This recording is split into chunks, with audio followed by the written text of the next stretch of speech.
Volti nuovi ma con esperienza amministrativa e, quasi una novità per il bellunese, una donna in ottima posizione per un incarico a Roma. La Lega Nord presenta i suoi candidati. Assenti per impegni lavorativi e personali gli altri in lista, Danilo Bortoluzzi, Giampaolo Bottacin per la Camera, Gianvittorio Vaccari per il Senato, ecco i leghisti bellunesi in pole position.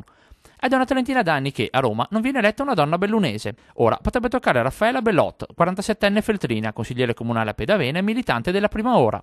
Per lei, terzo posto in lista per il Senato. Sicuramente la provincia di Belluno è una provincia interamente montana, quindi con difficoltà maggiori, costi di vita maggiori per i nostri cittadini, e quindi il primo obiettivo è quello di portare proprio questi riferimenti che riguardano poi le imprese, non solo, anche le famiglie, il territorio che si sta sempre più impoverendo. Da un amministratore ad un altro, settimo per la Camera è Leonardo Colle, fino allo scorso maggio vice sindaco del capoluogo. Queste connessioni tra politica e banche e sistema finanziario non sono più tollerabili, non è ammissibile che i sacrifici della gente vengano utilizzati per premi ai super manager, stipendi, operazioni economiche nelle quali si bruciano i soldi che la gente ha guadagnato. Queste cose devono finire, tutta questa gente deve andare a casa.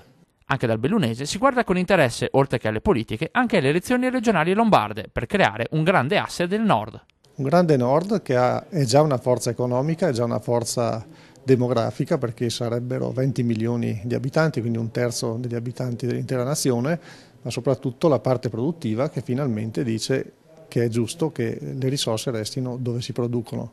Infine, una risposta alle polemiche che hanno investito negli ultimi giorni la provincia di Bolzano e la sua autonomia. Quello che è scandaloso è vedere che sul nostro territorio ci sono le imprese che muoiono di tasse.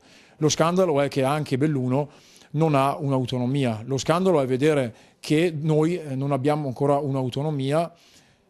Il nostro obiettivo è quello, ovviamente, non di togliere l'autonomia a Bolzano, a Trento o alle altre regioni a statuto speciale, ma di avere un'autonomia simile a quella di queste regioni.